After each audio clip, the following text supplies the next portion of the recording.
Hola a todos. Hoy en Shipping Adventures vamos a ver una introducción a los Offshore Support Vessels, pero antes de nada, una breve introducción. Soy Isaac Gómez, asociado en el equipo de inversiones de un fondo de Private Equity.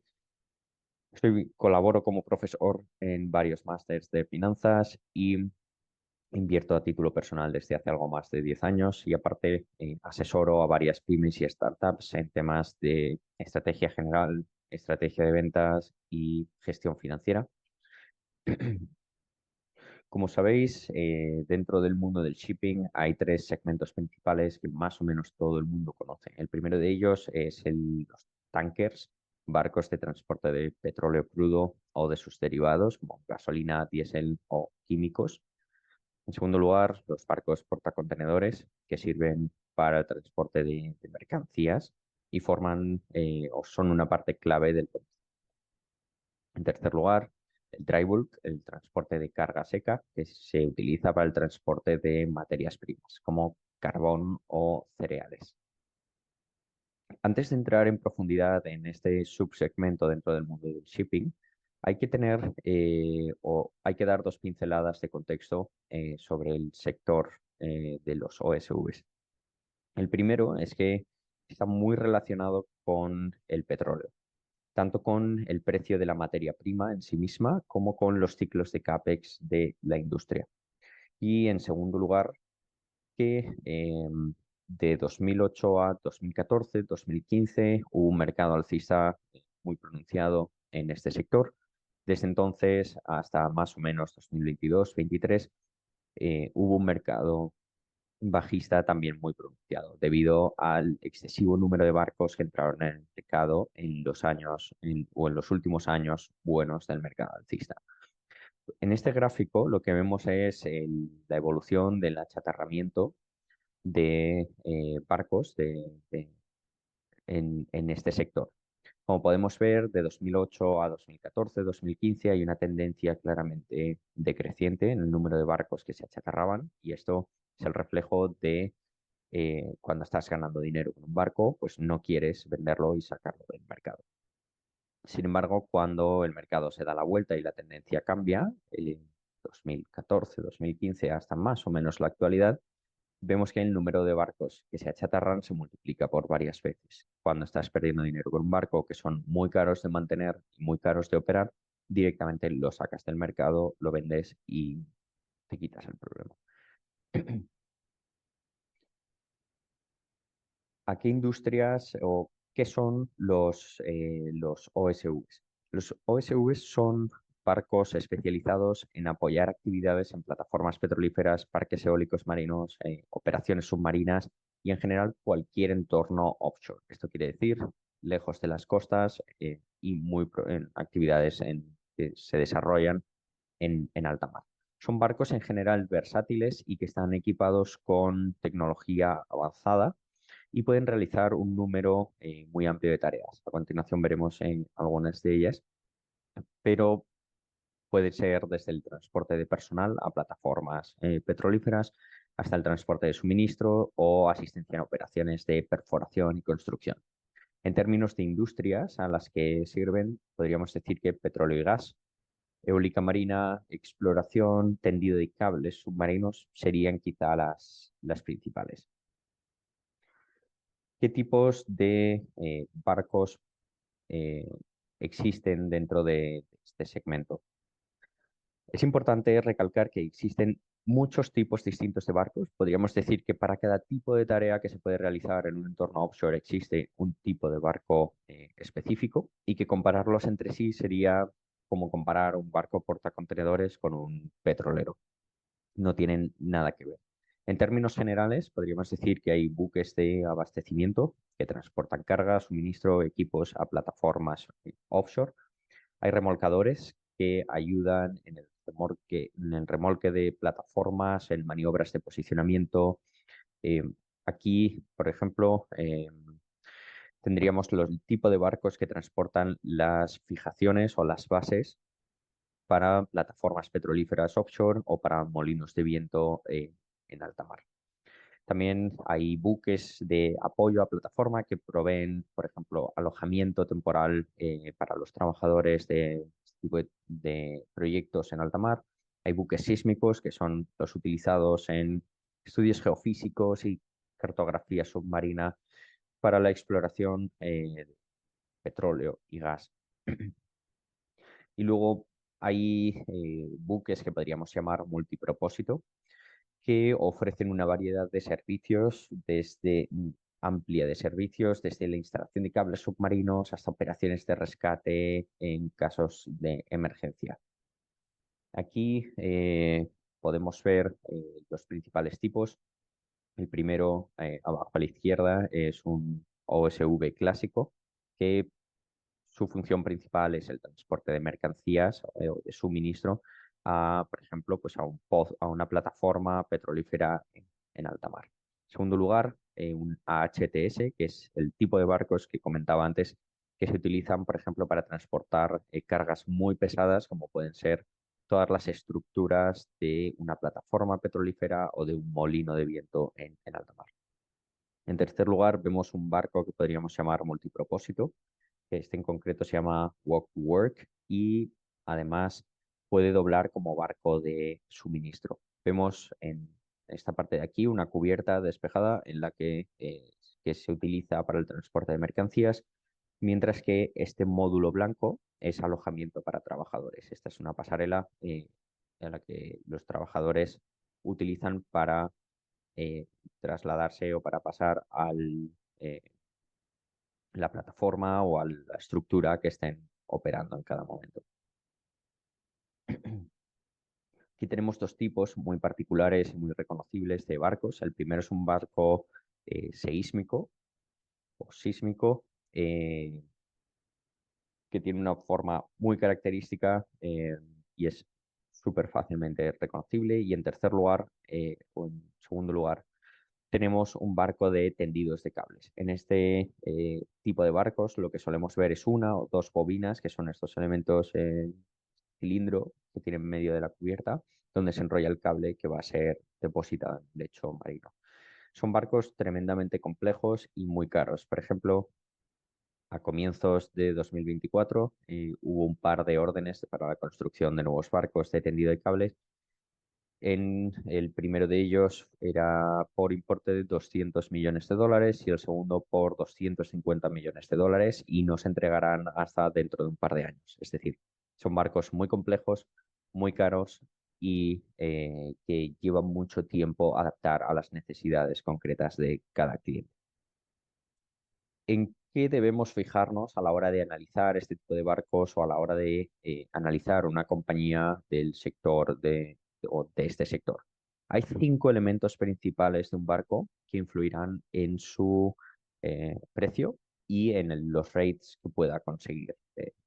El primero de ellos es el tamaño de la cubierta, el deck size, que influirá en la capacidad y en el tipo de carga que pueda transportar el barco. Esto tiene el efecto directo de que, en función de capacidad y tipo de carga, podrá participar en un determinado tipo de proyectos o en otros. En segundo lugar, la potencia, lo que se conoce como bollard pull, y es la capacidad de arrastre. De nuevo, influye mucho o influye totalmente en el tipo de proyectos en los que podrá participar. No es lo mismo un barco que tenga que dar servicio a plataformas que estén cerca de la costa que otras que estén a 200 o 300 kilómetros dentro del mar, o en según qué tipo de entornos y qué zonas geográficas, que luego también veremos. En tercer lugar, el año de construcción. Esto es común a cualquier tipo de barco de cualquier segmento. Y es que hay una regla sencilla que básicamente cuanto más nuevo es el barco, más eficiente es y menos costes operativos tiene asociados, especialmente en mantenimiento, en inspecciones y en consumo de combustible. En cuarto lugar, son las especificaciones concretas del barco. Si tienes que atender un tipo específico de proyecto, transportar un tipo específico de carga, puede que solo haya tipos concretos de barcos que puedan realizar ese servicio, transportar esa carga, y por tanto necesitas ese barco. Cuanto más complejo, mayor será también el rate asociado. Y en quinto lugar, en qué geografía opera el barco. Cada geografía es completamente distinta, tiene su propia dinámica de oferta y demanda y por tanto tiene rates distintos. Es cierto que los barcos se pueden mover de una geografía a otra, pero tiene un coste muy elevado y no siempre es suficientemente rentable para el propietario del barco. ¿Cuáles son los principales mercados geográficos en este sector, ¿no? En el sector de los OSVs? En primer lugar, diríamos el Mar del Norte, que es un mercado tremendamente estacional. Ahora en invierno es la peor época del año, donde los rates son más bajos debido a la dificultad de operar en esta zona durante el invierno. Es un invierno muy duro, con mareas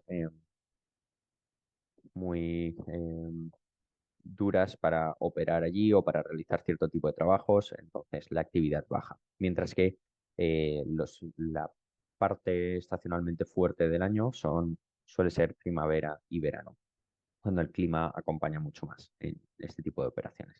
En segundo lugar, tenemos el Medio Oriente y el Mediterráneo, que son mercados relevantes, especialmente cuando absorben oferta de barcos durante invierno, ya que geográficamente están más o menos o relativamente cerca, y los barcos que no operan en invierno en el Mar del Norte, pues en ocasiones se trasladan al Medio Oriente. En tercer lugar, tenemos África Occidental, que es un mercado que en los últimos años ha tenido un crecimiento muy pronunciado y que actúa también como un atractor de oferta de barcos en las estaciones tradicionalmente bajas en otros mercados. Los barcos del Mar del Norte es muy habitual que junto con el Mediterráneo se trasladen a África Occidental. En cuarto lugar estaría América del Sur, aunque en términos prácticos es una única geografía en la que hay actividad y es Brasil. Además, la petrolera de referencia allí, Petrobras, que no es estrictamente estatal, pero tiene cierto control público, eh, mm, tiene un compromiso de inversión muy grande y tiene un compromiso de aumento de producción para los próximos años muy grande, y esto se traslada directamente en la necesidad de este tipo de barcos. Y últimamente hemos visto varios procesos de tender, de ofertas para nuevos proyectos por parte de Petrobras. Es un mercado muy interesante y en el que hay muchísima actividad. En último lugar, tenemos el Golfo de Estados Unidos, el Golfo de México, que es un mercado bastante complejo, ya que hay cierto tipo de servicios que solo pueden ser prestados por barcos de construcción americana que estén operados por empresas americanas. Entonces es un mercado muy particular, con dinámicas muy particulares de oferta, demanda y quién puede y quién no puede prestar servicios en esa zona. Por último, vamos a eh, hacer un repaso de las principales empresas cotizadas del sector. La más grande y la que es la referencia para cualquier inversor institucional que necesite tener cierto tamaño y cierta liquidez en la toma de sus posiciones es Tidewater. Es la única empresa del sector con una valoración por encima del billón de euros, de dólares, el billón americano. Es una empresa que ha realizado recientemente varias operaciones de M&A en las que ha comprado flotas de competidores que han sido deals muy buenos, muy bien pensados, muy bien ejecutados. Em, Debería ser la empresa que de manera más obvia recoja el cambio de tendencia positivo que estamos viendo en el sector. Es importante señalar también que en los últimos años ha pasado por dos, tres procesos de reestructuración. Em, y como inversores, pues esto nos debería dar también alguna pista del tipo de compañía que es y de tipo de riesgo que asumimos al tomar una posición en ella. En segundo lugar, tenemos Secor Marine, es de las empresas grandes del sector, la única que no ha pasado por un proceso de quiebra o reestructuración. Y además recientemente están tomando decisiones de reestructuración de su deuda, de renegociación de importes, renegociación de calendarios de pagos. Y aunque actualmente el balance quizá no sea el más atractivo del mundo, están tomando las decisiones y los pasos correctos para preparar la compañía para capitalizar la mejora en el sector. A mí es una empresa que me parece muy interesante. Tenemos otros players muy conocidos como Solstad Offshore o Dove. Y aparte hay que mencionar que desde el año 2021-2022 ha habido una serie de players que intuyeron que iba a haber una mejora en el sector, una apreciación del valor de los activos y han sido puramente oportunistas en comprar flotas y venderlas. El ejemplo más claro es Standard Supply, que ha liquidado hace apenas un mes su flota. Actualmente es un cascarón cotizado en el que solo hay cash y se espera que distribuya vía dividendo ese cash a los accionistas. Esta ha sido una breve introducción. Si tenéis dudas, dejadlo en los comentarios o escribidme directamente y a lo mejor grabamos algún vídeo más profundizando sobre temas concretos dentro del mundo offshore o analizando alguna compañía.